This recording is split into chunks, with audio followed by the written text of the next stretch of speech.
The Equally Yoked Show. Get yoked for free.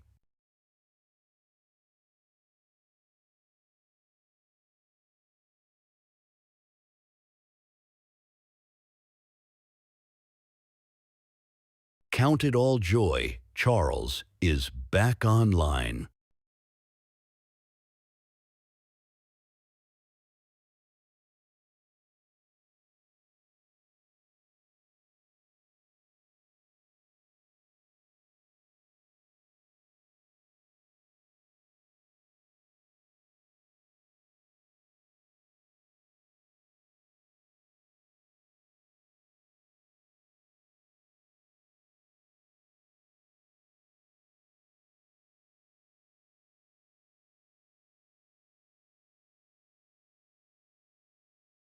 The Equally Yoked Show. Get yoked for free.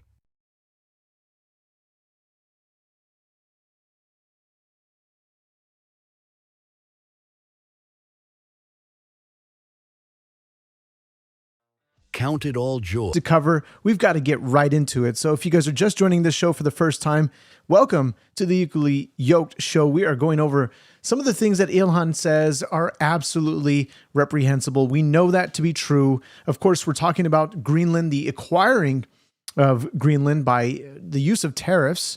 We're also going over some of the decisions, the prosecution, talking about the defense team saying the prosecution has a conflict of interest when it comes to the Charlie Kirk case. We're going to be looking at some of that. Tom Homan talks about accountability when the Democrats talk about, look, they're going to try to hold the Republicans accountable. We're also looking at some interesting information concerning AI, what's happening with AI and all the stuff that is groundbreaking and how this will possibly change the world of filmmaking.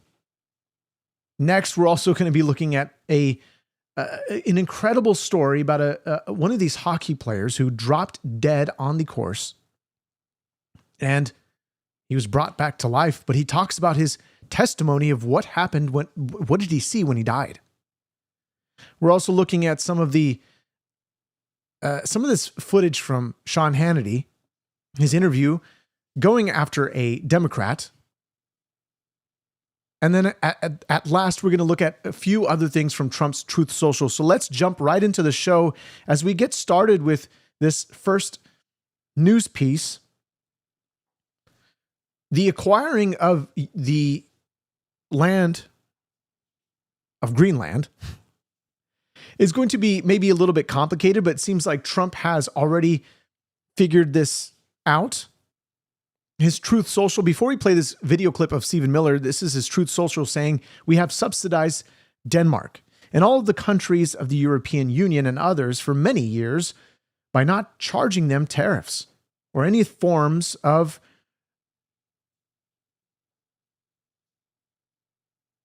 how do you even remuneration? I might be reading that wrong. Now, after centuries, it has been time for Denmark to give back. World peace is at stake. China and Russia want Greenland, and there is not a thing that Denmark can do about it. They currently have the two dog sleds as protection. One added recently, only the United States of America under President Donald J. Trump can play this game, and very successfully at that. Now, let me actually pull up the Truth Social post so you can see what we're looking at. He goes on to say here, at the top of everything else, Denmark, Norway, Sweden, France, Germany, and the United Kingdom. We must verify that we're human because apparently we're AI at this point. Many people had said I look like AI.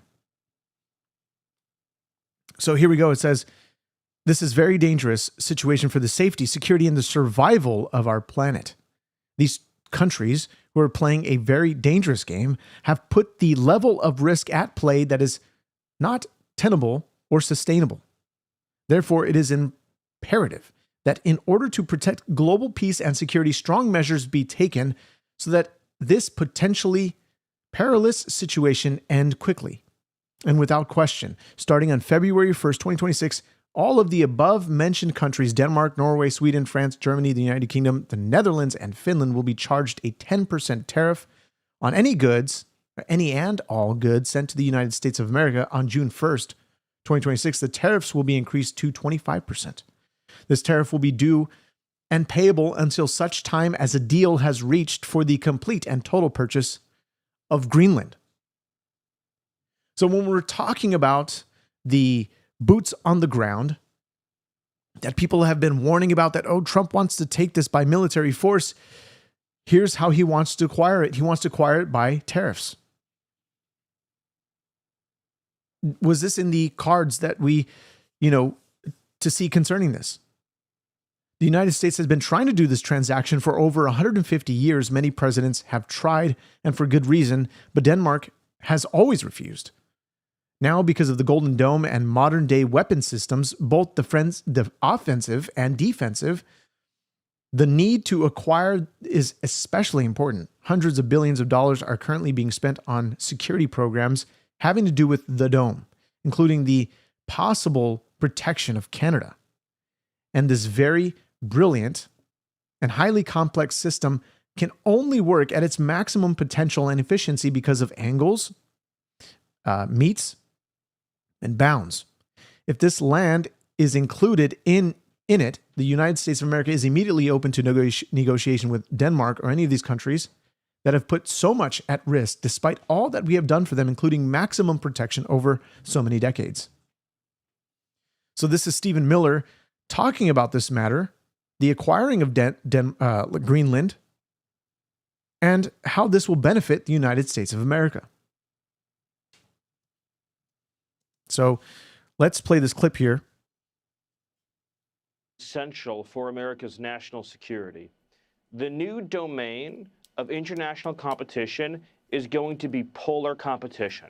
That is where more and more resources are being spent by our nation's adversaries and rivals, is the ability to control movement, navigation, lanes of travel in the polar and Arctic regions. Greenland is 25% larger than Alaska. Greenland is the size of 1/4 of the continental United States. With respect to Denmark, Denmark is a tiny country with a tiny economy and a tiny military. They cannot defend Greenland. They cannot control the territory of Greenland. Under every understanding of law that has existed about territorial control for 500 years, to control a territory, you have to be able to defend a territory, improve a territory, inhabit a territory. Denmark has failed on every single one of these tests. So they want us to spend hundreds of billions of dollars defending a territory for them that is 25% bigger than Alaska at 100% American expense. But they say, while we do this, it belongs 100% to Denmark. It's a raw deal. It's an unfair deal. And most importantly, it's unfair to the American taxpayer, who have subsidized all of Europe's defense for generations now.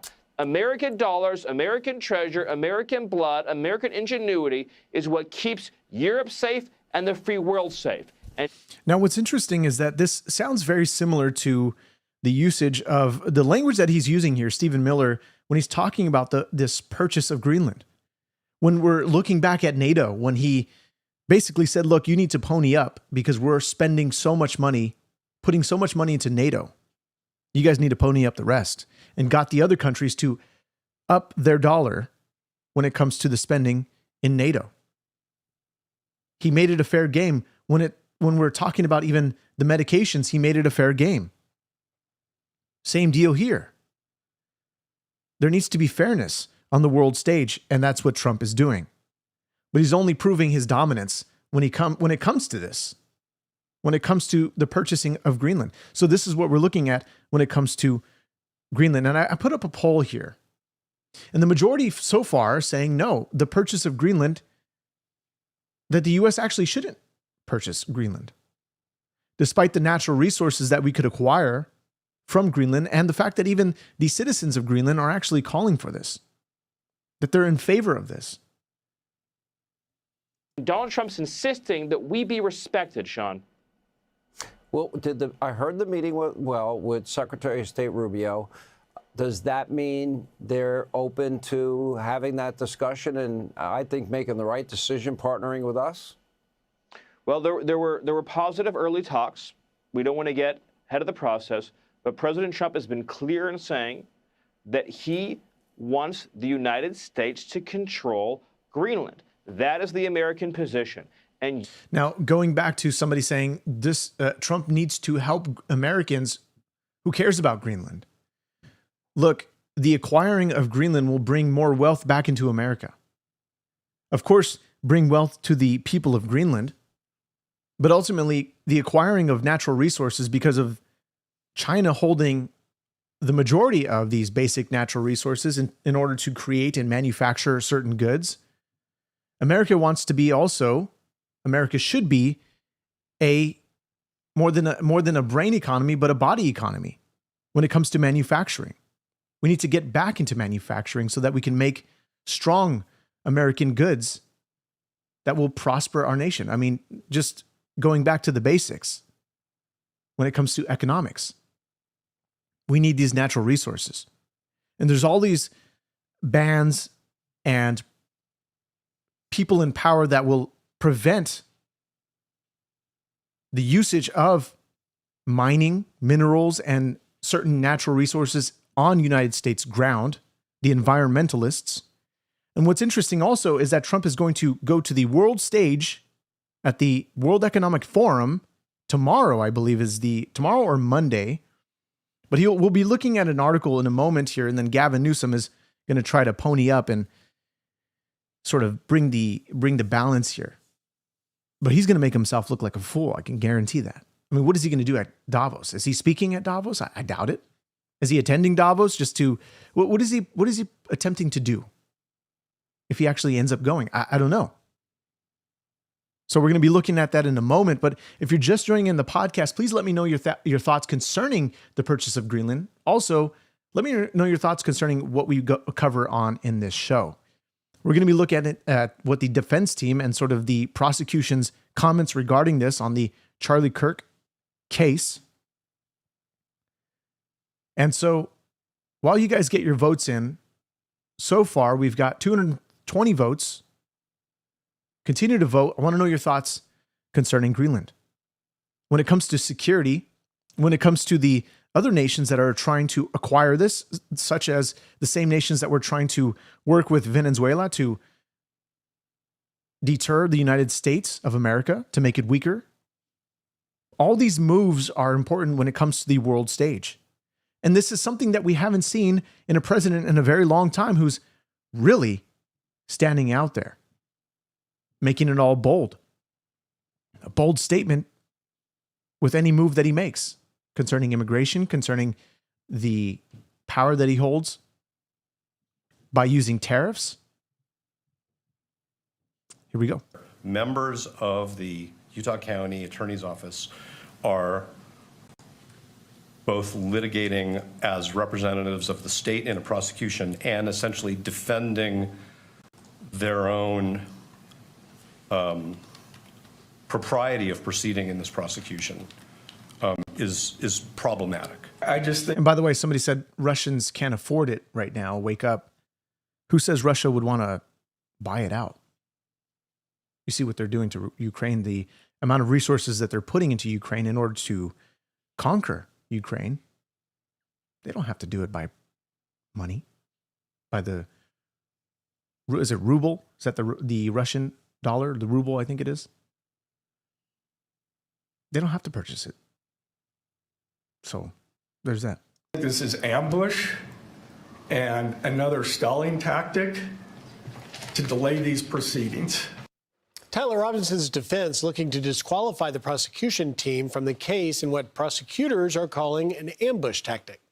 This guy looks like he's absolutely doesn't care about being there at all. Doesn't care about his repercussions, doesn't care about his actions, what he actually did. Now, a lot of people actually don't think that he did it. Candace Owens doesn't think he did it. Now, I don't watch her garbage that she posts online concerning this, but she has said in the past sort of a move to prove his innocence in a sense concerning the shooting, that she thinks that it's, the Israeli operatives working on this, some Egyptians working on this, where they honestly, How are we going to come to these conclusions without solid evidence? And we're chasing down rabbit trails. But what they're trying to do is to disqualify completely the whole prosecution team on the basis of conflict of interest with somebody's adult child who was there at the event. What do you guys think concerning that? Do you guys think this is an absolute necessity when it comes to conflict of interest? Do you think this is actually a legit conflict of interest? Or is this bogus? But as he said in the beginning,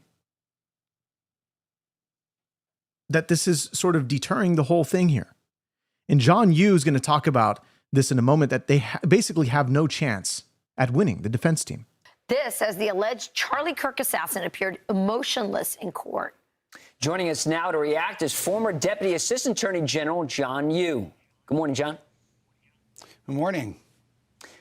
Well, what do you think about this, about how the prosecution is handling this and the defense in the case? I think the defense is just trying to delay the trial, trying to throw up any procedural issue it can so that it has more time. The defense wants as much time as possible in order to track down its own leads, try to interview witnesses. I think, of course, they've got a very, very hard job ahead of them because we have on video the shooter killing at long distance, right? Charlie Kirk with a hunting rifle. And then we have a lot of evidence about how he tried to hide the weapon, how he tried to flee, and so on. I don't think there's any way they have a chance of winning. So what they want to do is try to delay this as long as possible. Also, they're overreaching. Suppose it is true that a kid of one of the people who worked in the prosecution's office was actually at the shooting. The answer would just be to disqualify that individual prosecutor.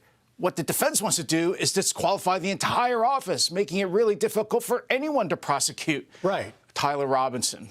Now, look, when it comes to the martyrs, on the left and on the right, the conservative, I guess we should say, when it comes to Charlie Kirk, who leans in the America First category. You talk about Renee Good, who was called a martyr. People who are calling her peaceful. People who were calling her, a hero. And then we have what happened following, which is crazy, these statements we're going to look at with Ilhan Omar, but following her death just sparked up a whole bunch of delinquents who will go and disobey law enforcement, who will break laws. And then what you've seen with Charlie Kirk and following his death, his martyr, him becoming a martyr, rather, we saw vigils, we saw peace, no protests, no burning of cars, no burning of anything, no impeding law enforcement. The comparison here that people are making online, yes, is dumb. It's stupid. There shouldn't even be a comparison here. There was she shouldn't even carry the label martyr. But she's going to carry that label for the Somalian people, the ones that are committing fraud, the ones that Ilhan Omar is representing, her own fraudulent group of people that are here in America, the ones that have committed the fraud, the pirates. And somebody said she didn't deserve to die, but she made it happen. Yeah, you're right. The death of anybody is tragic. When we're talking about life in general, we support the fact that all life is precious. Yes, 100%. But she indeed had consequences to her actions. She got the ultimate consequence, that is death, only to face judgment in the afterlife. Terrible, terrible mistake that she did. But this is funny because the level of hypocrisy, the level of inconsistency, the moral inconsistency when it comes to the Democrats They try to flip the switch here. They flip the script, they flip the switch, however you want to put it, and they want to hold the Republicans accountable. They want to hold Tom Homan accountable. But if you remember that Barack Obama actually gave Tom Homan a medal, an honoring medal in 2015. But now they're attacking him. They're attacking ICE agents. Did they do any of this? Did the left do any of this? During the deporter-in-chief years, that is Barack Obama? And for people, by the way, just to go back on the subject of Charlie Kirk, somebody said Charlie Kirk suffered the consequence of his actions. Let me correct your statement there. Let me actually add a few things here, is because what Charlie Kirk did was he actually gave the mic to people who disagreed with him. And instead, this kid said some hate just can't be negotiated with. The same thing that Charlie Kirk said is exactly right. He said when the conversation stops, violence happens, because then you begin to think the other side is... Are you going to remember... Sorry, I played that by accident. Then you begin to think the other side is dangerous or hostile or whatever you want to put it. Renee Good suffered the consequences of her actions. Very important. So when we're talking about accountability here, so that's just that point concerning your comment about Charlie Kirk suffering his actions. He was sitting there, totally vulnerable, not impeding law enforcement. There's nothing. Yeah, and somebody said Kirk did nothing wrong. You're right. You see him breaking laws? No, absolutely not. There's two differences here. Charlie Kirk was murdered. He was assassinated. Renee Good, she got justice. Why? Because she was breaking the law. She used her vehicle as a deadly weapon. We looked at the Minnesota Constitution, some of the documents that we read here on the live show.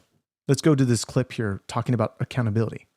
Like, do you have a list somewhere of Gregory Bovino and Tom Homan and all of these people? And are you going to, is holding them to account at the top of your priority list? Absolutely. It's going to be accountability. All of them are going to be investigated and hauled before Congress. You know, when I hear that, Tom, I think about Laken Riley, and I think about Jocelyn Nungari, and I think about Rachel Morin, and I think about these young moms and girls who should still be here today, and that's who you're protecting. But they're more focused on you and holding you accountable. Well, come get some. I mean, bottom line, we're just enforcing laws that Congress enacted. And for a member of Congress, we're going to investigate officers for enforcing laws that we wrote.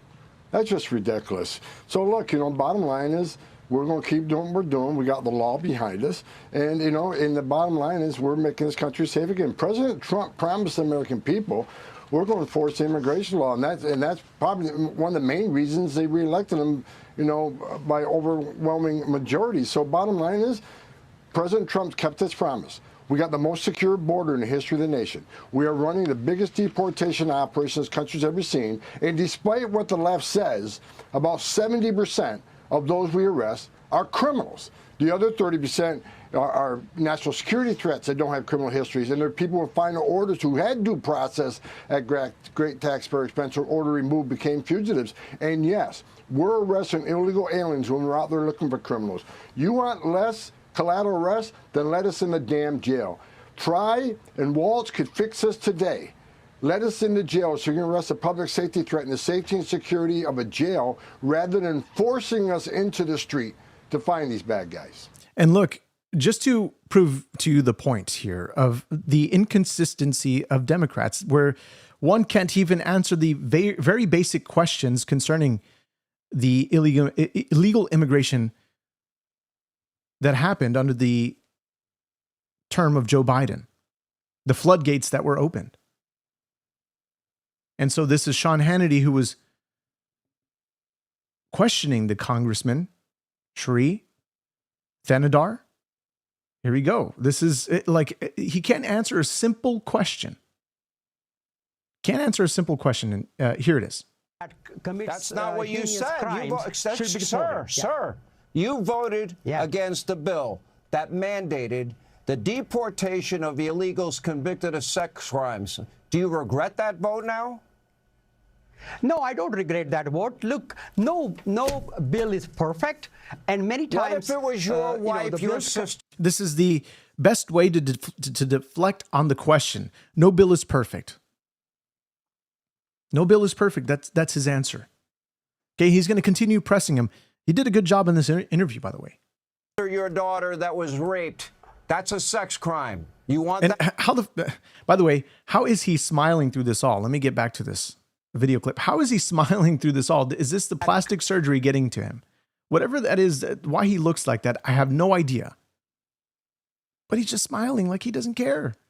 Convicted of sex crimes. Do you regret that vote now? No, I don't regret that vote. Look, no bill is perfect, and many times. What if it was your wife, your sister, your daughter that was raped? That's a sex crime. You want that person to stay? Look, there are multiple things in a bill. I don't agree with every one of them. Sir, you got to answer the question. If your wait, did he just say I didn't read every one of them? It shows you the level of incompetence that the American left continues to elect into power. It's simple. You can't do the job. You shouldn't be elected. But people elect men and women like Ilhan Omar for the sake of what? Justice? Social justice? Why? I just don't get it. Like how I do get it. It's the level of deception that they continue to, if they repeat the rhetoric enough, people will then believe it. And this is what they're doing with Minnesota. This is what they're doing. We're saying the ICE agents are Nazis. The ICE agents are the bad guy. The ICE agents are the Gestapo. You repeat it enough, people will follow along and they'll begin to get violent against these people who are actually humans, men and women doing their jobs. And yet people don't consider them to any extent of a human being. It's so sad. Thank you so much, Yasad Powell. Appreciate your wonderful gift. God bless you. So this is just sad, but let's continue on here for the little moment longer. Your daughter, your girlfriend, mother was raped by an illegal immigrant. You voted against a bill that would deport these illegals convicted of sex crimes. You're perfectly fine if they stay in the country. Sean, look, I serve in Congress. I don't think you ever served in Congress. That's what you voted on, though, right? Most of the bills. Look, Why most did you of these vote bills for that? are not perfect bills. Why did you vote for that? Why would you allow sex crime convicts to stay in the country that entered the country illegally? Why would you vote for that? It was not, the bill did not just include that issue. There were other things in the bill. And so I cannot pick and choose. I don't have a veto where I can strike out one portion of a bill. You would have voted against it otherwise? What was the big provision that prevented you from kicking these people out of our country? Look, I don't memorize. I vote on thousands of bills. I don't memorize. You don't know anything. But look, I do believe that such criminals must be deported. There is no doubt about it. Well, you voted against it. So obviously you don't. So again, it's the level of inconsistency with their politics. They're not consistent when it comes to things like this, simple matters. When it comes to even things such as, and I hope I have the clip for you here, but such as, can men get pregnant? And this is a hearing that I'm actually going to pull up for you here because I think this is important to show you the level of ridiculousness. That how have we gone so far as humanity is in our current day to fall so far away from the truth, basic biological truths, when it comes to the question of, can men get pregnant? It becomes ridiculous at this point. So let me pull up the clip here. This is a congressional hearing. Senator Josh Hawley, again, with his questioning. Senator Hawley, I think it's science-based by the way that men can't have babies, but that's going to be something. Senator Hawley, don't worry about it. Senator Hawley, that was Senator Moody. Thank you, Mr. Chairman. Since you bring it up, why don't we just start there? Dr. Verma, I wasn't sure I understood your answer to Senator Moody a moment ago. Do you think that men can get pregnant? I hesitated there because I wasn't sure where the conversation was going or what the goal was. I mean, I do take care of patients with different identities. I take care of many women. I take care of people with different identities. And so that's where I paused. I think, yeah, I wasn't sure where you were going with that. Well, the goal is just the truth. So can men get pregnant? Again, the reason I paused there is I'm not really sure what the goal of the question is. The goal is just to establish a biological reality. You just said a moment ago that science and evidence should control, not politics. Absolutely. So let's just test that proposition. And Sean, you're basically right. You're saying that's not a doctor. She's an activist. Essentially right. She might be a DEI hire, possibly, who knows? How do you get this level of reaching up to a doctorate and not being able to answer a simple question? You sign an oath, and this is your answer, that you don't know what the goal of the question is? You sign an oath to save lives. And so when it comes to issues like this, you're going to be harming lives rather than saving them. Can men get pregnant? I take care of people with many identities, but can men get pregnant? There are many women that can get pregnant. I do take care of people that don't identify as women. That Can men get pregnant? Again, as I'm saying, Let me just remind you what you testified to a moment ago. Science and evidence should control, not politics. So can men get pregnant? You're a doctor, I think. Science and evidence should guide medicine. Do science and evidence tell us that men can get pregnant? Biological men, can they get pregnant? I also think yes/no questions like this are a political tool. And No, yes/no questions are about the truth, doctor. Let's not make a mockery of this proceeding. This is about science and evidence, and I'm asking you.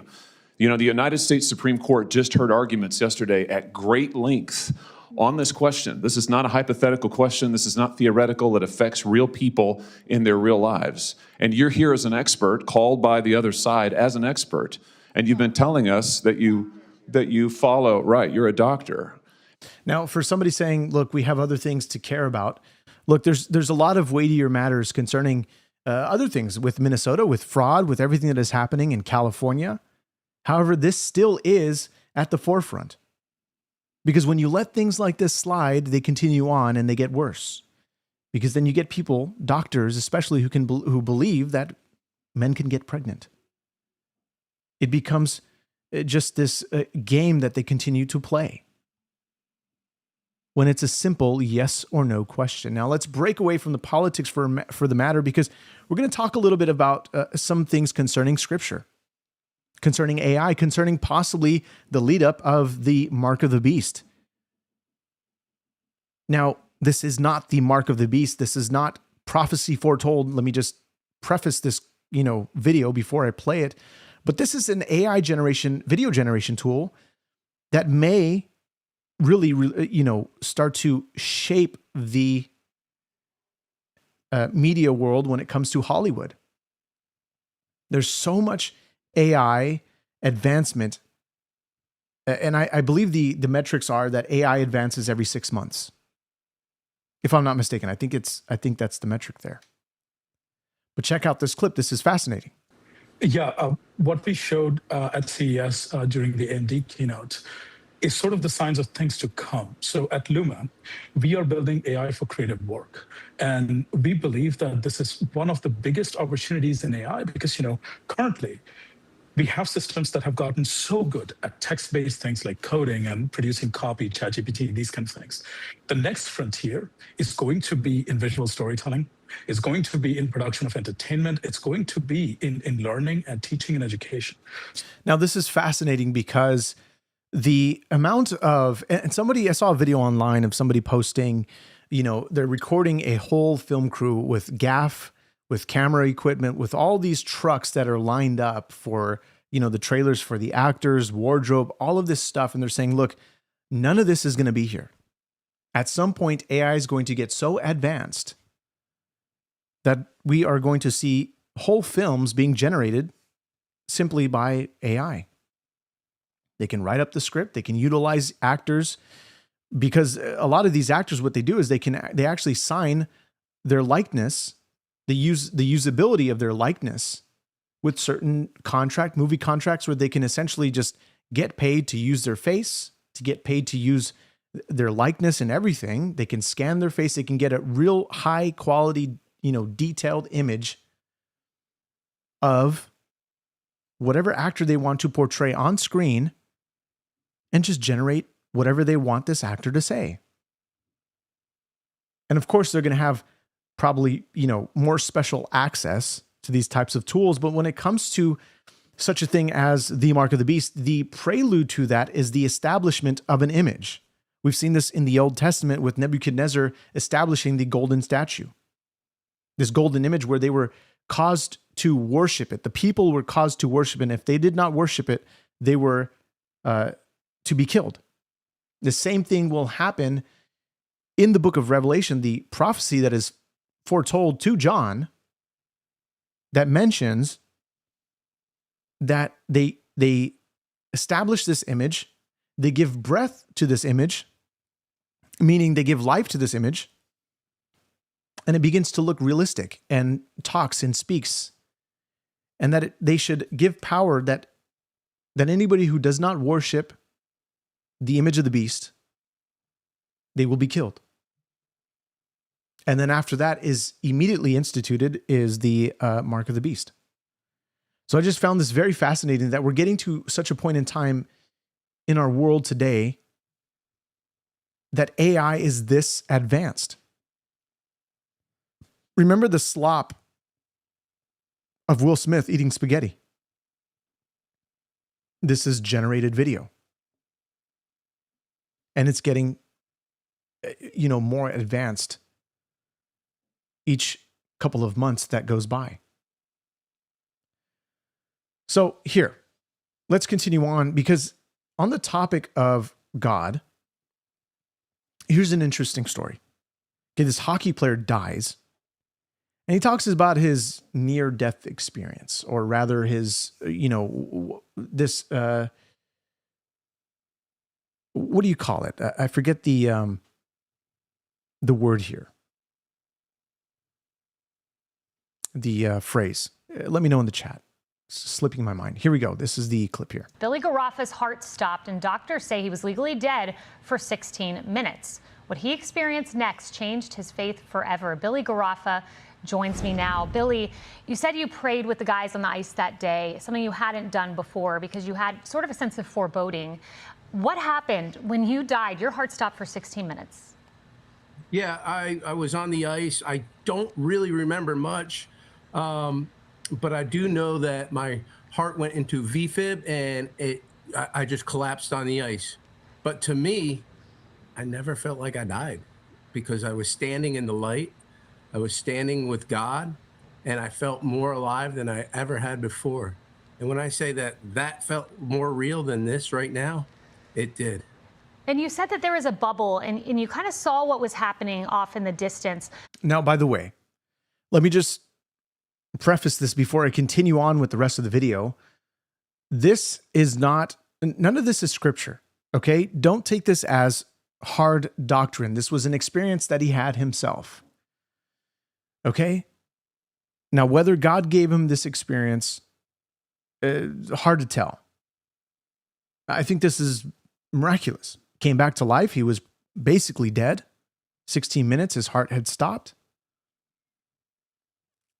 So take this story for what you will.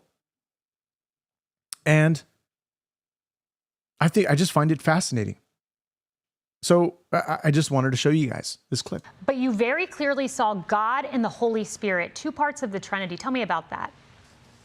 Yeah, so I felt God speaking to me, and he was telling me that, the two most important commandments with Jesus, he asked me, what did Jesus say about the most important commandment? And that was to love your God with all your mind, all your soul, and all your heart, and love your neighbor as yourself. And when he said that, everything absolutely made sense, and it made it so everything so simple, but yet we make it so hard sometimes. And then I felt the Holy Spirit on my shoulder, just leading me back to where the bubble was, just outside the light. And as I walked, this amazing light, which I can't even describe to anybody, because it would be like trying to describe the color blue to a blind man that's never seen. And this is a great sort of description here, because what happens to Paul in the scriptures is that he was at one point stoned to death. Now he talks about his sort of experience in going to the third heaven. And in this third heaven, there's no way he could describe what he saw. And I think he puts it correctly in the sense that it's like trying to describe a color or grass to, what grass looks like, or what this looks like to a blind person. It's essentially the same sort of concept there. So just to give us a little bit of a break from the political stuff, then we're going to get right back into it. I find this super interesting. When I was walking back, the shadow just dropped away and the bubble illuminated, and I knew it was the Holy Spirit, without a doubt, leading me back to my body. And when I saw my body, no, sorry, go ahead. No. When you saw your body, what was that? When I saw my body, I didn't even recognize it was me, because nothing else mattered at that moment. But when I did recognize it was me, that's when I woke up. You woke up and you grappled a little bit after this, and you asked, where was Jesus? And you prayed. And somebody said here in the chat, they said, I follow what he means. I experienced something beyond human experience and comprehension in heaven when I died for 14 minutes. That doesn't mean I'm smarter or more right than others. Yeah, these phenomenons are very interesting, and the near-death experiences and what happens when people are either on the verge of death, or people that have these near-death experiences where they are pronounced dead for a period of time. They actually don't transition into eternity, which what we know about concerning after the believer dies or after the non-believer dies. So this is interesting. Nonetheless, this is, just to reiterate, this is not scripture. So I just still find this fascinating. To Jesus, and you asked where he was, because you saw two parts of the Trinity. What happened after that? Well, I was given books, and everybody that has had an afterlife experience, not everybody, but most people have seen Jesus. And I asked Jesus, where were you? And like a while after the incident, I had a vision. It was just in my prayer time in the morning. I woke up, I was just laying in bed, and you know how you kind of sit there and dream a little.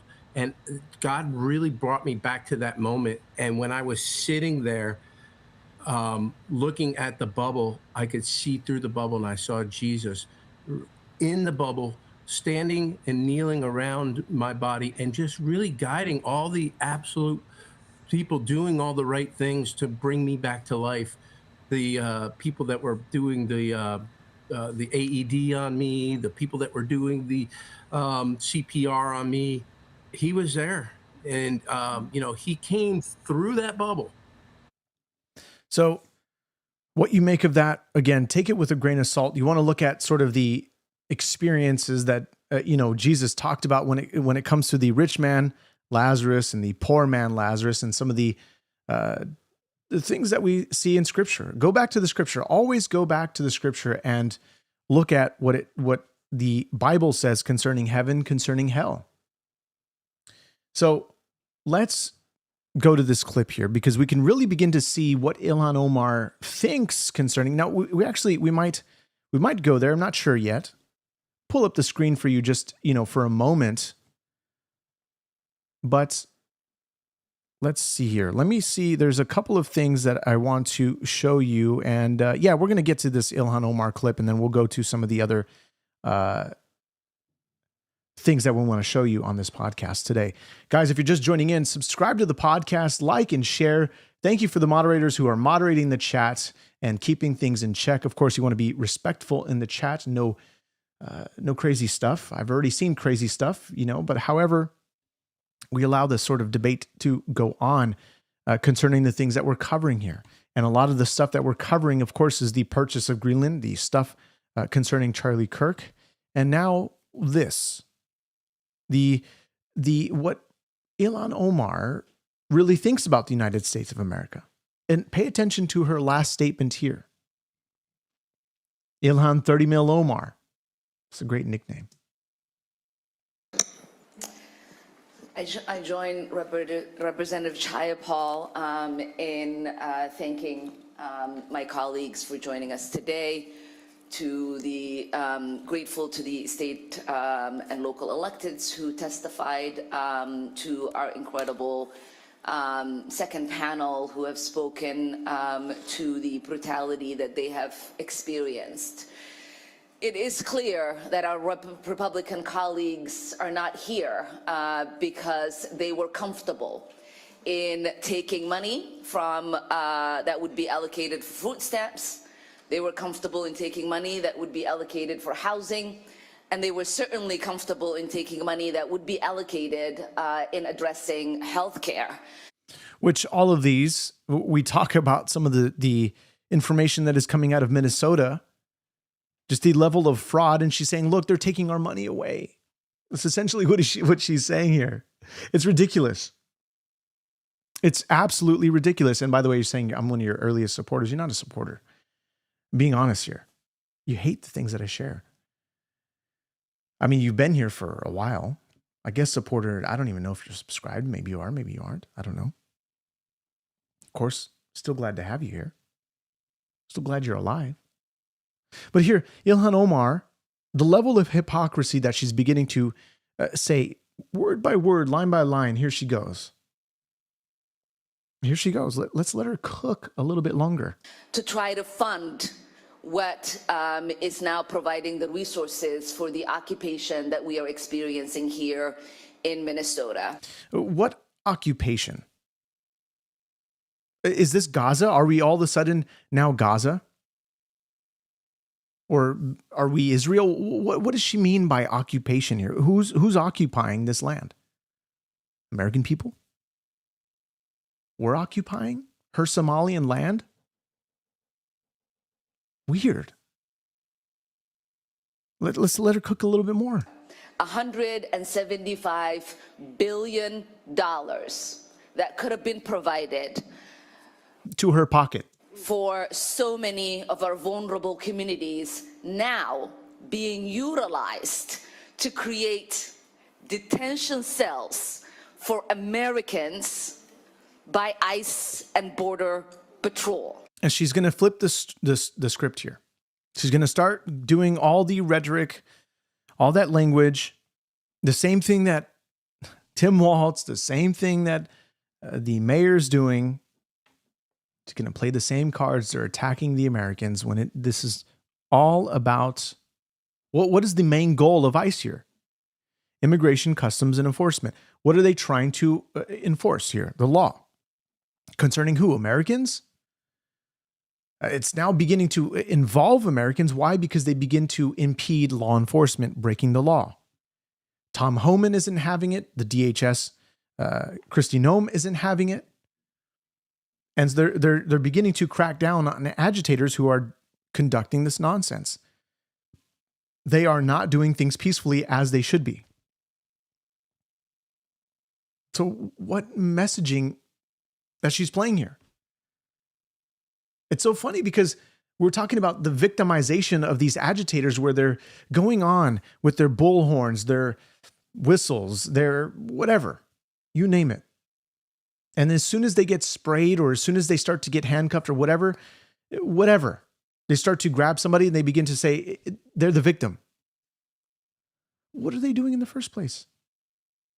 Somebody said, didn't she marry her brother? Well, look, we're hoping to get this information because her documents are subpoenaed. They issued a subpoena for these documents. We looked at a hearing the other day concerning this.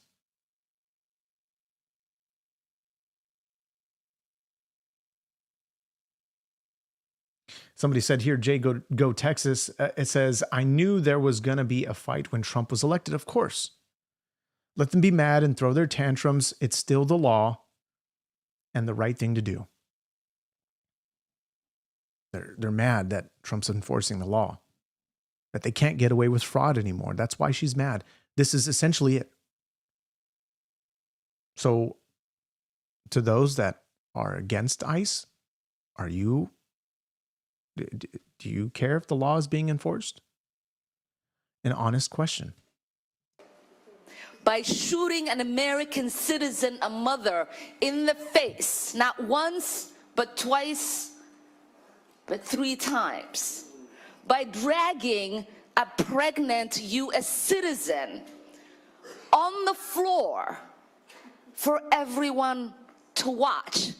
And as Representative Aaron Cagle just sent me, staging 4 ICE trucks in front of Spring Lake High School as kids are being let out for their lunch break.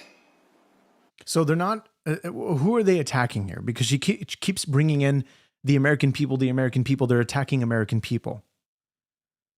So is it immigrants or is it the American people? Like, make your message clear here. She's making it very clear, actually. She's telling the American, she's gaslighting the American people that they're after you, those who have American citizenship. Our Republican colleagues are not saying anything because they are comfortable for people to be terrorized in St. Cloud, Minnesota, where they represent, in Wilmer, Minnesota, where they represent, in Mankato, Minnesota, where they represent. And we've seen what has been happening in Rochester and in Rosemount. This is not just an occupation that is terrorizing people in Minnesota that live in Minneapolis and St. Paul, which they are comfortable with when the president says he's coming for retribution because they think it's Democrats who voted against the president that he's coming after. But it is all of Minnesota. When my constituents call for help, we don't ask them who they voted for, because that is what it means to be an elected U.S. representative. So it is appalling. It is appalling for our colleagues on the other side of the aisle to be okay for the president to carry out retribution here in Minnesota. Look what she says concerning the United States of America. Look what she says. This is what she truly feels, how she truly feels about the United States of America. It's coming up. For our Republican colleagues to be okay, for there to be cell detentions in ICE for American citizens. It is appalling for them to be okay, for there to be checkpoints in American cities where people are asked for their papers. And it is appalling for Americans to have to carry their citizen papers only to be told they are not sure if those papers are correct. I don't want to curse. Such a lie, dude. But those of us who escaped places like that, the one place where we thought we would never experience this is the U.S. goddamn states. That's what she really thinks about America. The U.S., I'm not even going to repeat it. She couldn't say the United States of America, because this is a damned country. Disgusting. Absolutely disgusting. And that is what this face tells it all.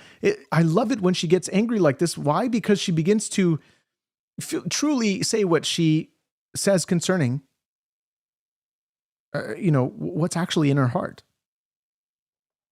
The truth comes out, in a sense. She's still lying through it all. She's still gaslighting through it all. But what she really feels about the United States and what she wants to turn the United States into is Somalia.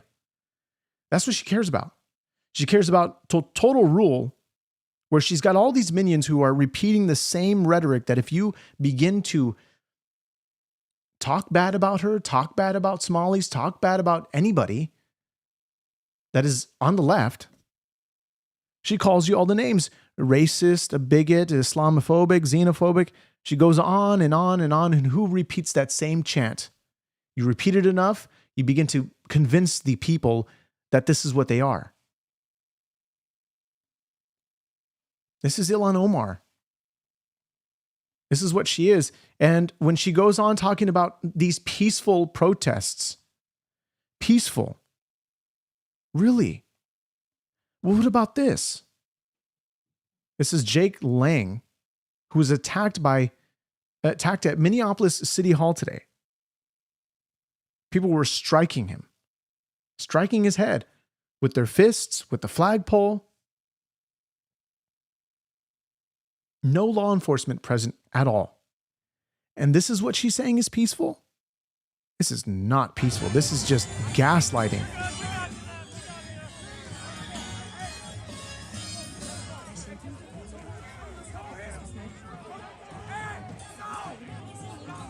And look, you got a guy who's trying to defend, at least trying to tell other people. I don't know who this guy is. He's trying to tell them to stop, and they just keep going. They drag him away. And thank you, George, for your wonderful gift. You say she should look her father's history in Hergasia. Yeah, I wanted to look into that because we covered some of this on another podcast concerning her history. Butcher of Hergasia. Yes. We need to do some more coverage on this. I think even the UK, what is it? What is that website? Daily Mail, rather. I think it's the Daily Mail covered some of this. We need to look into that.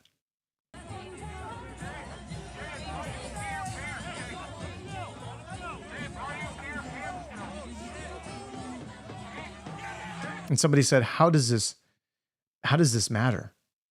It matters because this is what the American people are thinking concerning this. That they're peaceful. Why is she gaslighting? Why is she lying, saying that this is peaceful? None of this is peaceful.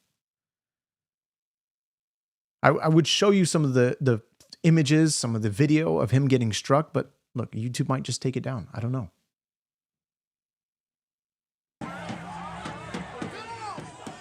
Somebody said this looks like January 6th. It, quite frankly, is worse than January 6th.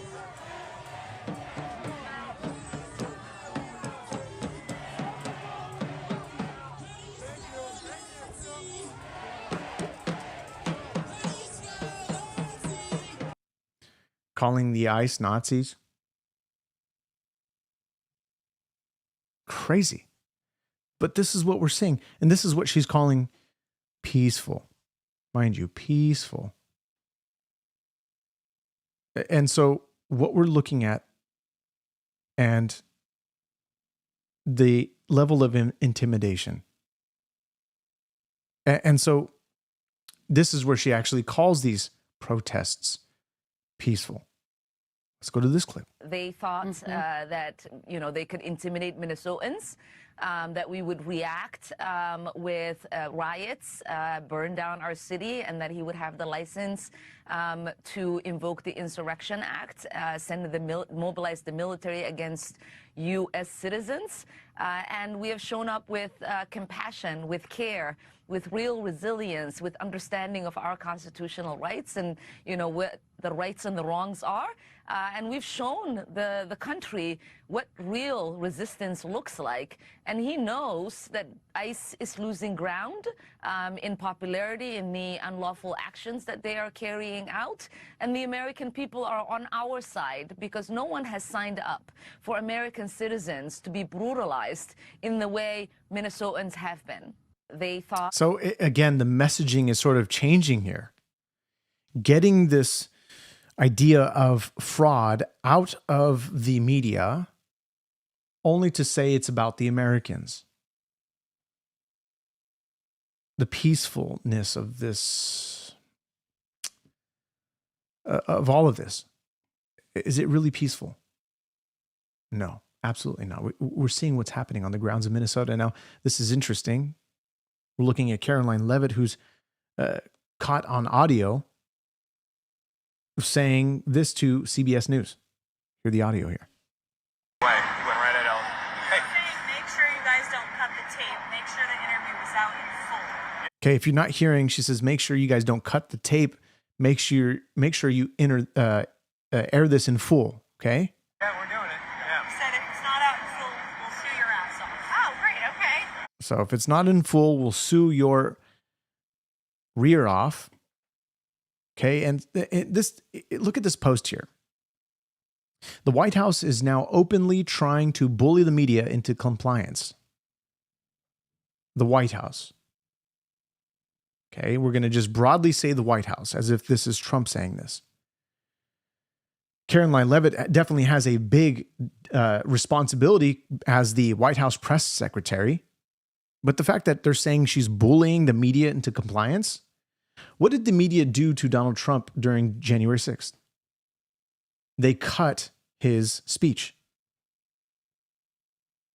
And somebody says this isn't transparency, it's intimidation. This has nothing to do with, I guess, transparency.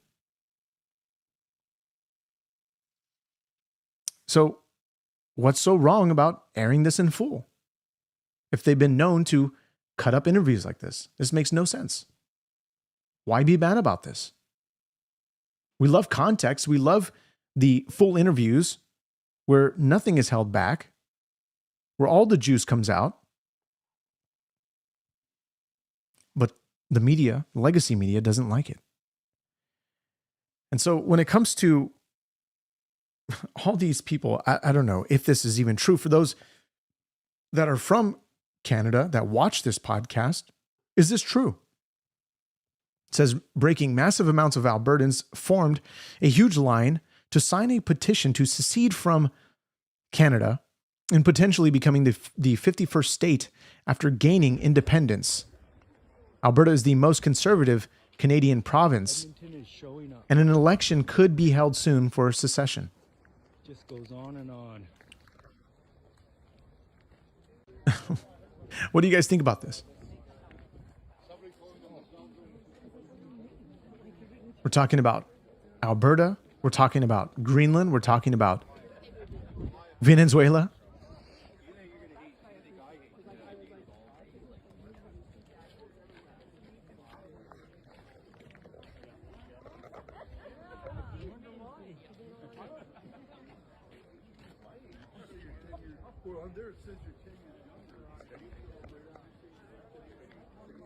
So I just found this point to be interesting. Want to know if anybody, any of those that are actually, that watch this podcast, that live in Canada, have seen this or know what's going on. I'd like to know more. You can email me, freedom@equallyyokeshow.com. And also let us know in the chat. Look, we concluded the last poll here, and I don't think I gave you guys the results. You guys probably saw the results after it was concluded. However, there was an astounding number of folks saying the purchasing of Greenland, that the U.S. shouldn't purchase Greenland. It's interesting poll, and I'd like to see, with other, as this continues on, this story with the purchasing of Greenland, what will actually, what if that poll will change? Probably try to do it again. And so here we also have, leftists who are assaulting conservatives, according to this post, just for being on the ground. And so here's some footage of people just rushing a car. Why? Well, let's check it out. That's him! Okay, first of all, they said that's him. Okay? That's him! Is that him? Is that him? Yes! Open the door! Oh my God. Drive. Oh my God. Drive. Just drive. Stop! Wait, let them go! Let them go! And so what do? They begin blocking the front of the vehicle. Why? So they can't just drive away. This is chaotic. How is any of this okay? Over. Leave it. Get out of here. Leave it off. Get out of here. No. Y'all just let him leave. It's not worth it. Hey! Sir! We don't know him. Stop it. Let him out. Let him out.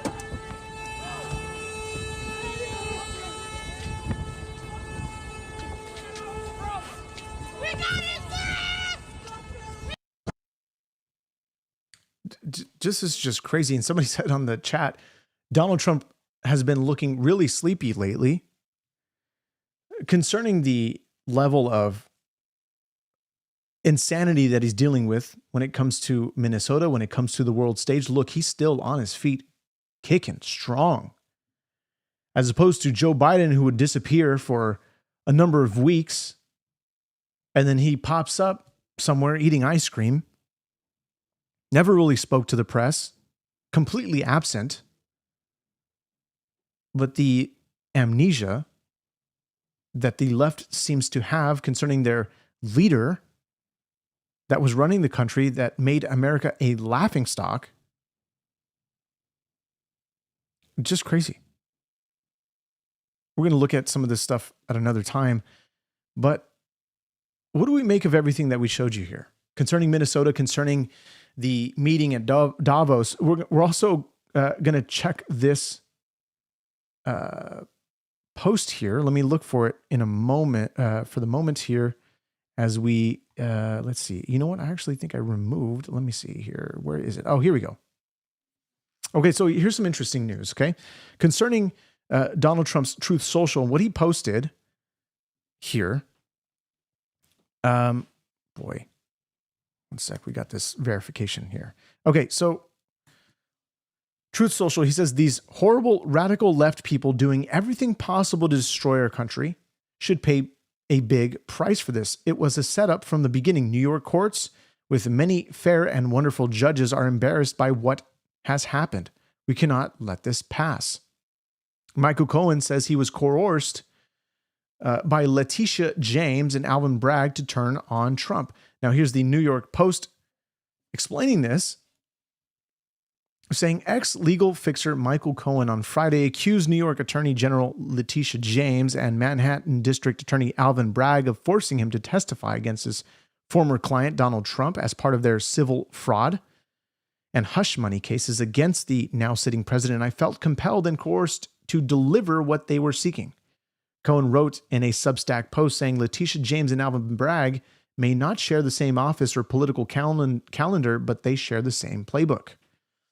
Cohen took to the independent journalist platform to reveal his thoughts about participating in the legal proceedings as Trump seeks to have his appeal to overturn Bragg's conviction heard by a federal appeals court. And so will this be appealed? Of course, but it says the president's attorney also are also still seeking to have the $454 million civil fraud judgment against Trump for inflating his real estate empire tossed. From the time I first began meeting with the lawyers from the Manhattan DA's office and the New York Attorney General's office in connection with their investigation of President Trump and through the trials themselves, Cohen wrote in his new platform, said, I felt pressured and coerced to only provide information and testimony that would satisfy the government's desire to build the case against and secure a judgment and convictions against President Trump. Interesting. To those that were saying, well, look, they elected a felon. But here we have Michael Cohen coming out about this information. Interesting. And we're also looking at teachers' unions funneling millions to far-left organizations. We're going to look at that, of course, probably on another podcast. We're also going to be looking and covering the Donald Trump Davos meeting, what he's going to say. Apparently, he has some big news concerning the housing crisis. But I wonder what is going to be said concerning this stuff. And Gavin Newsom will attend Davos as counterweight to Trump from Politico. Says Newsom, a likely presidential contender, will attend the nonpartisan confab of corporate and cultural elites to offer a counterbalance to the president, who will also be attending the forum to bring the largest ever U.S. delegation. How is this going to fare with Gavin Newsom? He's going to lose fair and square. The attention is going to be all on Donald Trump. So as we continue on these podcasts and these shows, you can like this show, subscribe, and you can also support by a wonderful gift, if you so choose, of a super chat. For those that want to also provide the support to this live stream, you can always just hit the subscribe button. That is absolutely free, but any type of support is welcomed. For those that want to help grow this channel to be something greater than it ever can be, to where we can have regular guests on the show, guests that we often cover with videos, however the case may be. But guys, this is a welcomed area for you guys to debate and talk in the chat as we continue on with with the coverage of everything that is happening under the Trump administration, moving on into 2026, into 2028, and what we'll see, and this stuff we'll cover there, Lord willing. We don't know what tomorrow brings. However, everything that we are showing here, we hope to keep you level-headed. We hope to help you understand everything that is happening in this sort of political sphere, everything that is happening biblically concerning the Middle East. We're looking at everything. As much as we can cover here with the limited resources that we have with being just a one-man show. However, guys, you guys are amazing in joining this podcast. And again, like, subscribe, all those wonderful things. I'll see you guys in the next show. I'll leave the chat open for debate for a moment longer. See you guys in the next one. God bless.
seems like many of you are talking about the Epstein files. Look, this is a conversation that we still need to continue having as to when exactly these things are going to come out. The Epstein files, what comes out of this, what we make of the information that is coming out. There's people that want to, you know, try to get Trump, you know, look, what kind of information is the Democrats providing that is spectacular to prove a sort of conviction on him? Over 1 million files, yet only selectively released. I'm not going to be on here for that much longer, but yeah, a little bit of a surprise. We haven't done one of these in a while. How can we make this show better? How can we make the show... obviously, there's only so much that I can do being a one-man show. All the data that we want to provide, all of the types of whatever concerning anything. But this media landscape of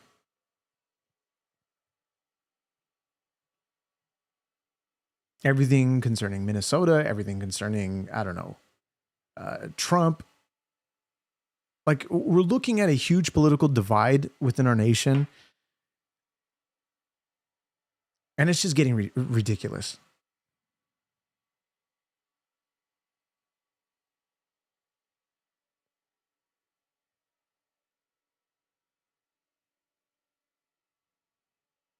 Like, America has never been so divided on simple laws, simple things. Bill Clinton called for the full release, even though conservatives target him. But Bill Clinton, he didn't show up to the subpoena, and so he's being held in contempt. Somebody says by not being dishonest. Explain to me what's so dishonest. The emails there. Should you want to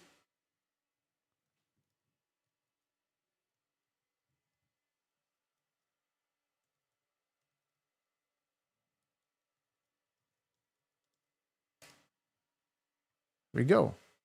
Freedom and Equally Yoked. Oh, shoot. No, it's actually Equally Yoked Show. It's Freedom at Equally. I'm going to pin that in the chat. I should always pin that. To email me your thoughts concerning the show. Concerning everything. You guys think Trump is doing a good job destroying the USA? I want to know how. How do you think he's destroying the USA? What, like, give specifics when you say these types of comments.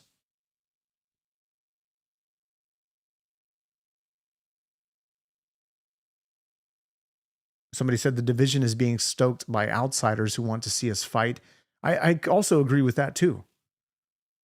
And I think it was a great move, which I think other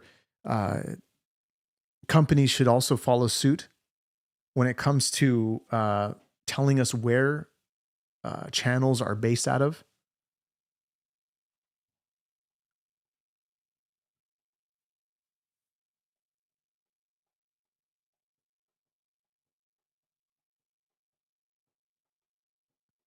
Somebody said blanket tariffs are historically bad for the economy. There's an example. Okay, how though? They're clearly working. So we're allowing other companies, other countries to be tariff free essentially, and they're just benefiting off of the American economy. Yet we get no money in return. How is that fair? Zach, are you just joining in the podcast, bro? Glad you're here. I mean, it is 11 o'clock. Generally, you join around that time. I understand. I think you're working around this time, if I'm not mistaken. Glad you're here, man. Missed quite a heck of a show. Somebody said you're not working. You're enjoying paying higher taxes. You enjoy paying higher tax. I'm in California, dude.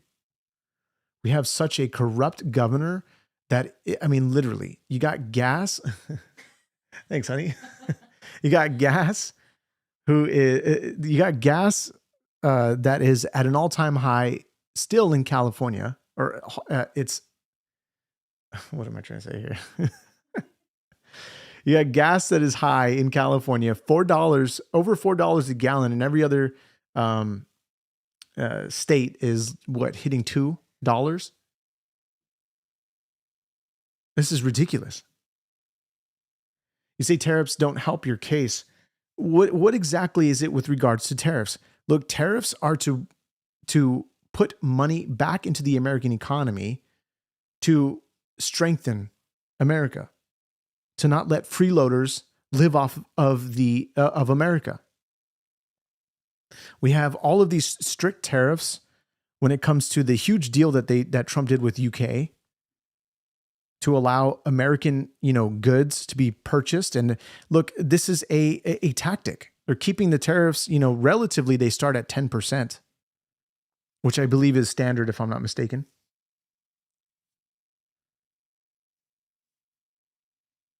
And so we have, look, and taxes are high in general. We've gotten ourselves to this point to where we saw a graph that was shown online somewhere. I think even Elon Musk posted this graph on his X account talking about the level of taxes that we've seen from World War II, if I'm not mistaken. And that it was to raise the taxes only on the rich, and then it just became standard for everybody else. Well, who's the one that implemented that tax? We got to look back at all of this stuff, looking at the data, you begin to find out the truth of the matter. And so people are pointing this out online.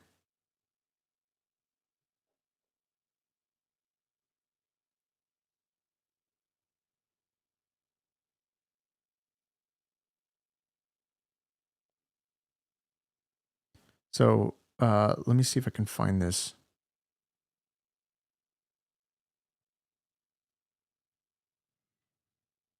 I mean, there's a lot of information. It's like, how do you, you got to begin to fact check all of this.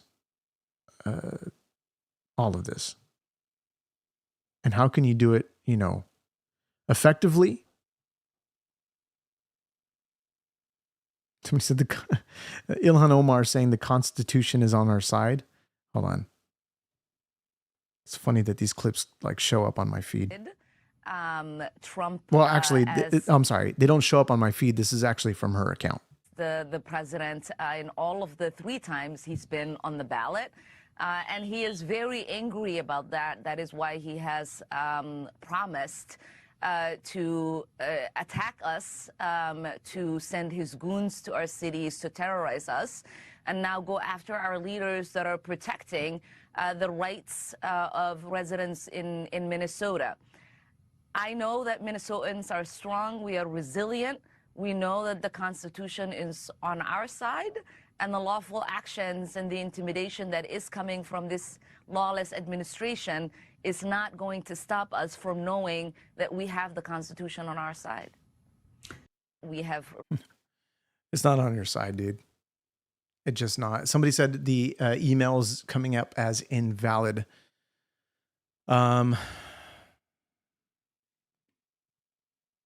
freedom@equallyyokeshow.com. Is that correctly spelled here? freedom@equallyyokeshow.com. Yeah, I mean, that should be it. Check the spelling. Otherwise, that's the email there. 2 Y's. freedom@equallyyokeshow.com. Make sure there's 2 Y's in your spelling. That's the email that we got. Yeah.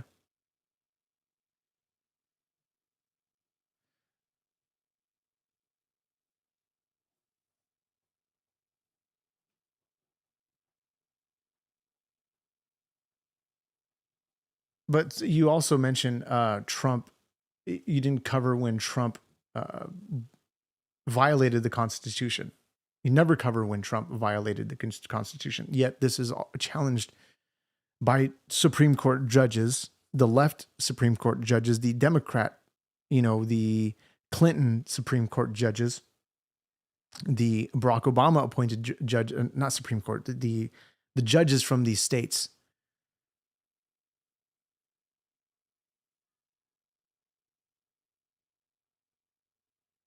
And so, look, it's not about hating on Ilhan Omar, by the way.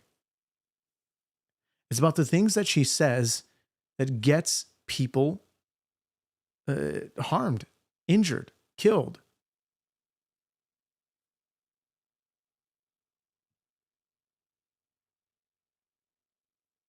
That can, at least, gets people radicalized for the very wrong reasons. That she believes is true and correct, and that the Constitution is on her side, is on their side. When they have, I don't even think I played this, but there was a general who was on a hearing, and by Elizabeth Warren. I was going to play it today, but basically, Elizabeth Warren is questioning this general by saying, like, talking about illegal orders. Like, are you going to, or would you, let me see if I can find the clip for you instead.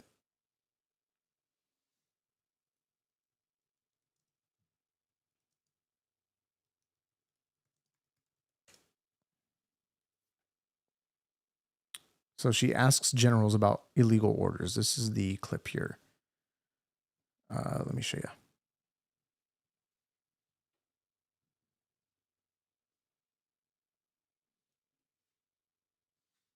Lieutenant General Donovan, you are nominated to lead Southern Command, which would make you the commander responsible for any future military action. God bless you, Zach. Glad you were here for the moment that you were. Appreciate it. God bless you. Actions in Venezuela.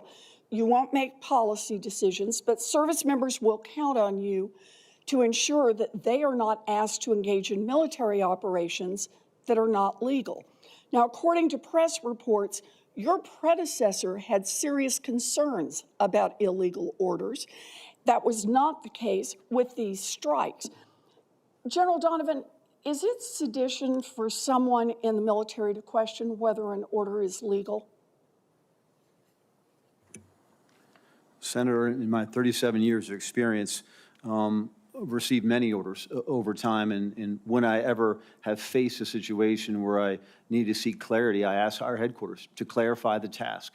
Then I come back and work on that with legal advisors, the core staff, the subordinate commanders, senior enlisted leaders, and then present my thoughts to higher headquarters for their consideration. So I think what you're telling me is you have questioned whether an order is legal. Is that right? Senator, I did not, what I believe... By the way, YouTube Punk, you're talking about tariffs, which the country pays the tariff of goods imported into their country, and the American also pays the tariff for goods imported from outside the country. So, like, what is your question here? Thank you, Jago, Texas. God bless you for your wonderful gift you did earlier. I appreciate that. And you also donated again. I appreciate that. God bless you. Keep up the show.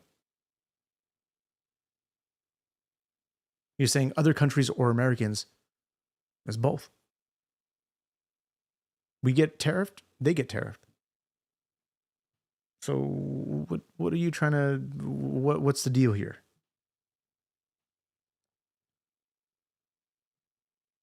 You saw the game that China tried to play with America and increasing tariffs and tariffs and tariffs. They had this tariff war. What happened?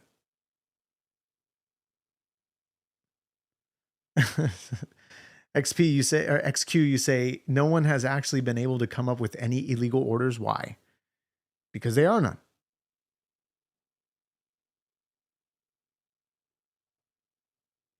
Yes, those who import pay. Trump raised taxes on Americans through tariffs. Dude, the tariffs are also to bring in countries that have sent their jobs outside of the country. To manufacture, the need to manufacture in America is essential in order to strengthen the American economy. That way we sell our American goods outside to other countries. But we saw, as I mentioned, the UK deal where they're going to start buying American-made cars. All of this stuff that Trump did in the Oval Office announcing this. Don't be ignorant about this, dude. And so somebody said here also, where is it? First of all, there was no invading of a country. There's no invasion militaristically in the sense that we took in to invade the country in order to what? Like, what is the narrative that you're trying to portray this? We took the leader, then you have the people.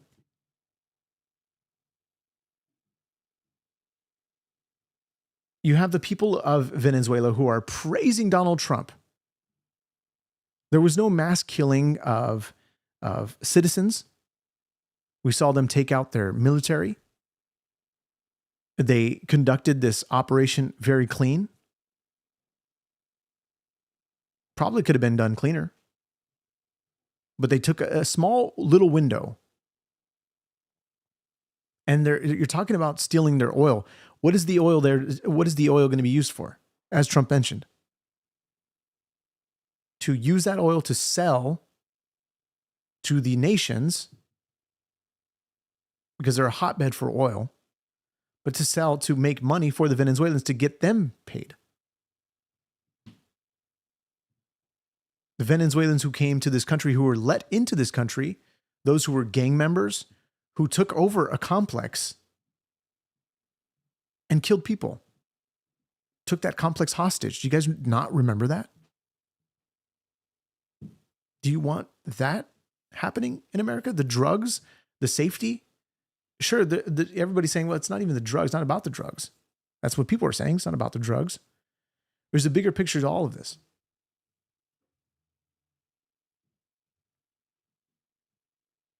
Like, you lack the understanding of how much power oil, the power that oil holds.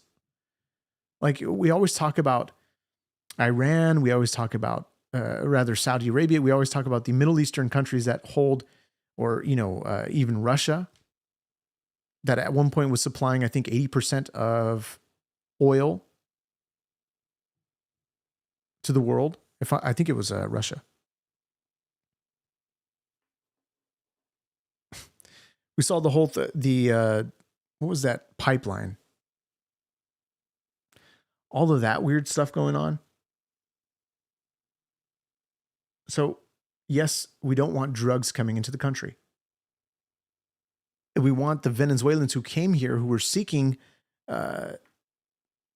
safety against their dictator. And you have the left calling for the release of who they want to replace Trump. Let's go on here with this video for a moment. I'm focused on here is that the legality of the order. We face orders. We carry out missions.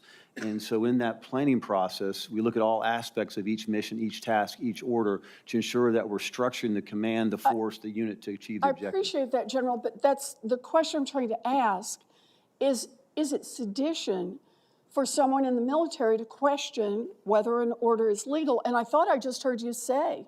And by the way, you say Trump said it was for drugs. Okay, so if you doubt that, then what else could it be for? So what's your counter there? We don't want people dying by fentanyl. You're right, Dead Man Lives. People dying, Americans dying by fentanyl, by China utilizing countries like Canada, utilizing countries like Venezuela to import these drugs into our country that are going to have Americans killed. Look at San Francisco. Look at all the videos of what you see on the streets where your people are slumped over. Like, is that an America that we want? No. Come on. Venezuela couldn't sell any oil because of embargoes. Now they can sell oil. Now they can get that money again. You're right. They weren't selling any of that.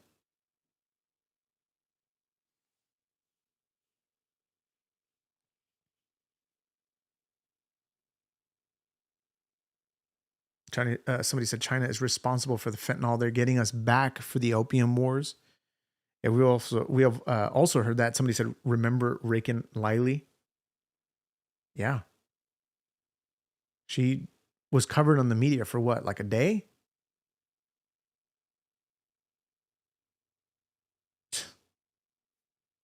But nobody calls out any of this stuff.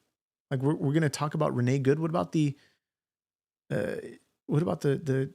Americans that were actually attacked by illegals who came into the country? You name it, it happened to them. It's ridiculous.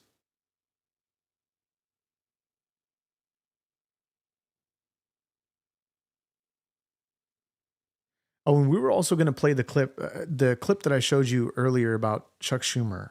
We were talking about as soon as, 2026 is shaping up to be an interesting year nonetheless. And again, what we're seeing with what might happen in 2026, the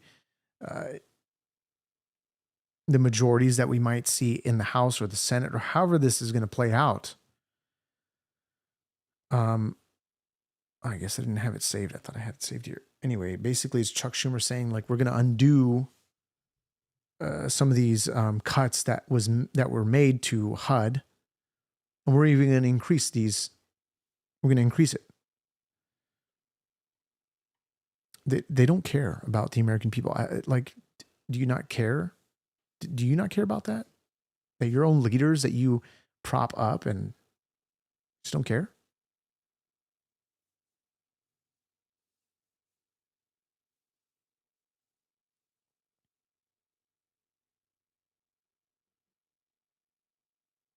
Somebody said, and that's horrible, but then commit less crimes than Americans? Or they commit less crimes than Americans, so by that theory, we should fear all Americans more? Stop with your uneducated takes. That doesn't even make any sense, dude. How is a murderer going to commit more crimes than Americans? I don't understand. What are you trying to say here? These are the people that they're trying to keep in the country. That's the problem. The Democrats.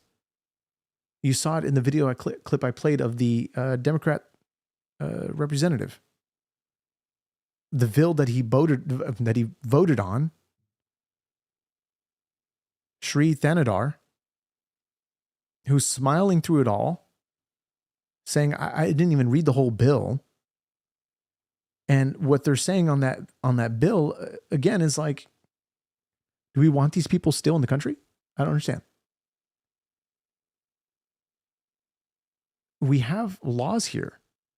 This is not the Middle East. This is not the Somalian country here. Where you could this is not Uganda. Or rather Nigeria, sorry, not Uganda. This is not Nigeria where you can go and slaughter Christians for the sake of Islam. It's not tolerated here.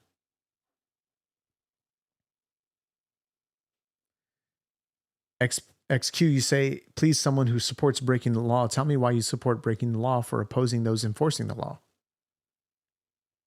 You've got a good question. I don't understand why they think trying to make Americans a country we can be proud of is so bad. Ryan, yes.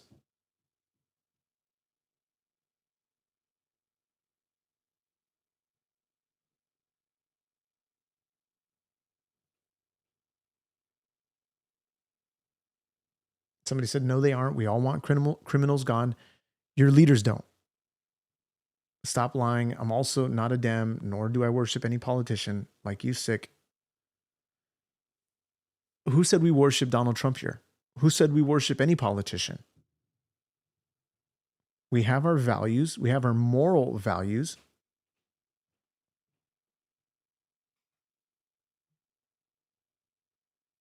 It's like we're not electing a Christian here. We're not electing a You know, like, what is it that, who are we worshiping here?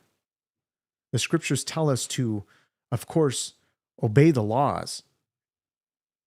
Yet if they disobey God, these are things that we don't fall in line with. Things that cause us to not gather as a church, cause us to not pray, cause us to not worship. Look at what happened in the UK, in Europe. The women that can't even pray in silence outside of an abortion center. You can't pray in your thoughts? Will, glad you're here. You're saying, how am I today? I'm doing great. Excellent. Thank you so much. You say Christians always make this excuse. Your tune was different when Christians claimed Obama was Muslim. I don't even know what you mean by that statement. What excuse are we making here? There's no excuse. Idolatry is wrong, and yet we can say this till we're blue in the face, and you say you and your orange idol. Like we're calling out the hypocrisy. We're calling out the level of the lack of common sense concerning issues of laws. Like if you break a law, like it's that simple. If you break a law, isn't there a consequence for that? Or would you rather just live in another country that doesn't enforce laws? That they just kill you whenever they want? Because you didn't do something that, like we actually, and it's funny because Maduro was so surprised that he had due process. So surprised. And we didn't even cover that on the show. This is what the media was reporting.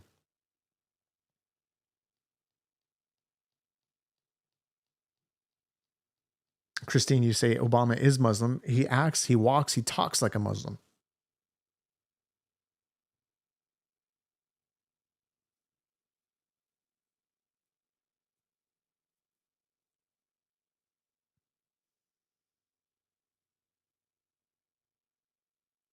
But what's interesting is we read this the other day on the other podcast. What did we read?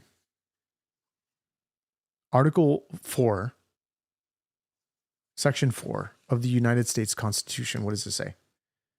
The United States shall guarantee to every state in this union a republican form of government, and shall protect each of them against invasion, on application of the legislature or of the executive when the legislature cannot be convened, against domestic violence.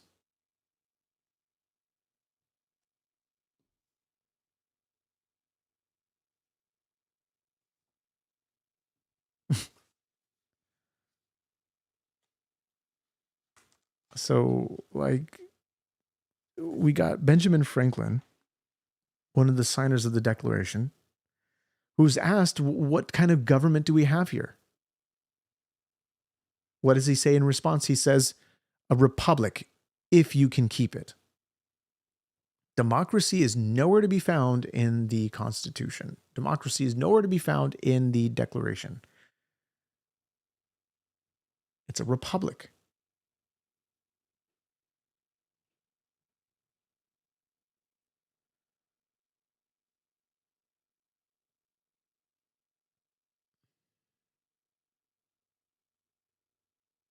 Somebody's saying no one is making Trump an idol except for Democrat rats.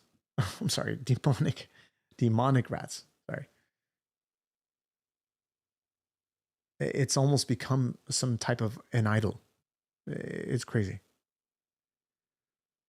Liberals hate Christianity, but have no problem with a religion that says you can strike your disobedient wife and tells you to kill non-believers, and their prophet married a 6-year-old girl. 100% right. I think it's actually 9 that they consummated the marriage. It says nowhere a Republican. Oh boy, you are so Go back to school, dude.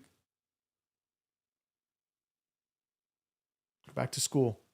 There's differences between a republic and a democracy. Are we keeping it, or is it becoming a democracy? You're right. This is getting in the way of their ultimate goal, which is the Marxist ideal of the communist playbook. Karl Marx wrote about democracy. He wrote about it. This is what he wanted to implement. For the bourgeoisie and the proletariat, he didn't gain the following of the proletariat. He gained the following of the bourgeoisie, those who he wanted to go against. He ended up rallying them.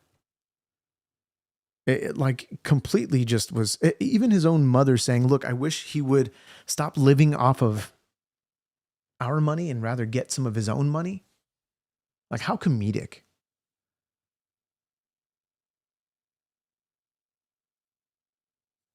Like, you know what? I want to go, for the sake of this conversation, to that very document for a moment.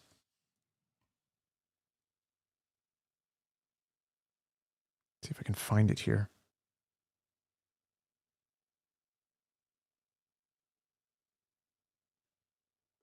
I'm gonna mute that just in case some videos start to play.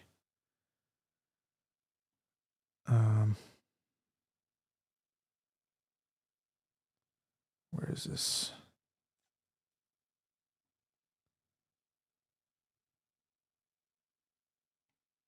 Okay, I'm gonna have to just look it up because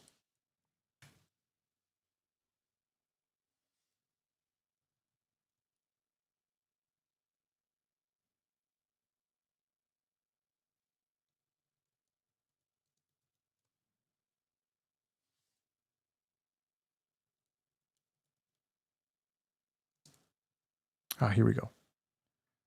Manifesto. Page 41. This is page 41 of the Communist Manifesto. The manifesto of the Communist Party. It says, what does the accusation reduce itself to? The history of all past society has consisted of the development of class antagonisms that assumed different forms of different epochs, but whatever form they may have taken. Now, this is actually from the Congressional record, or rather the Internet Archive. So let me just show this to you, because in case you don't believe me.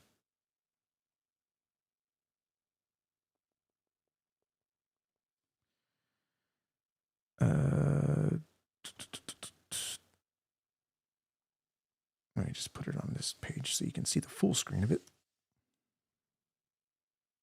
There we go.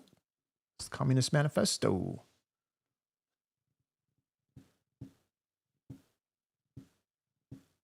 It says, but whatever form they may have taken, one fact is common to all past ages: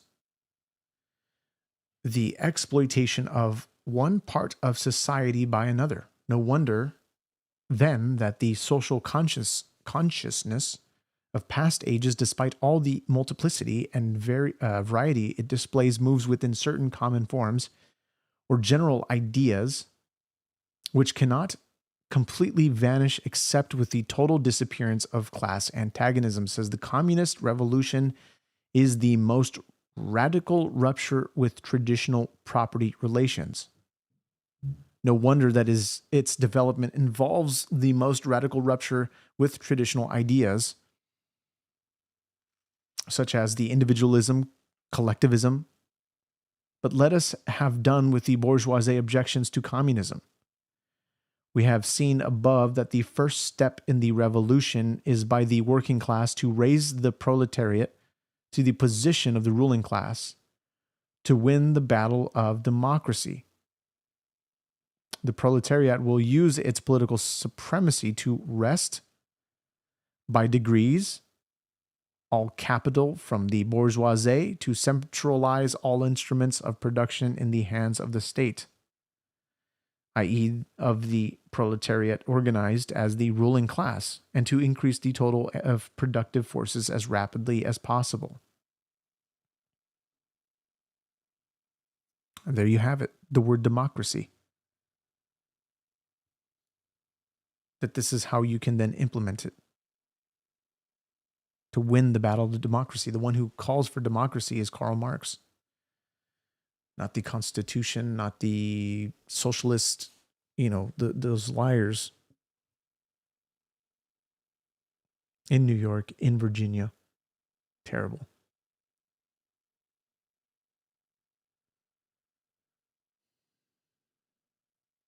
You say with Jane, you say with property ownership comes true freedom. Marx does away with that. Yeah, you're right. This was the whole issue that we had with Sia Weaver, talking about getting rid of, even Mamdani in his speech, talking about getting rid of individualism and going for the collectivism. This is very important when it comes to these words that people don't understand. Individualism also centers around private property. Dude, YouTube punk, hey, you got to do your research, dude. It's so bad. All right, guys, I'm going to end the show. Appreciate you, your after show comments concerning these topics. This was a bit of a surprise. And we hope to do this again. See you guys in the next one. God bless you. Continue to subscribe and like and share the show, all that stuff. See you guys in the next one. God bless you.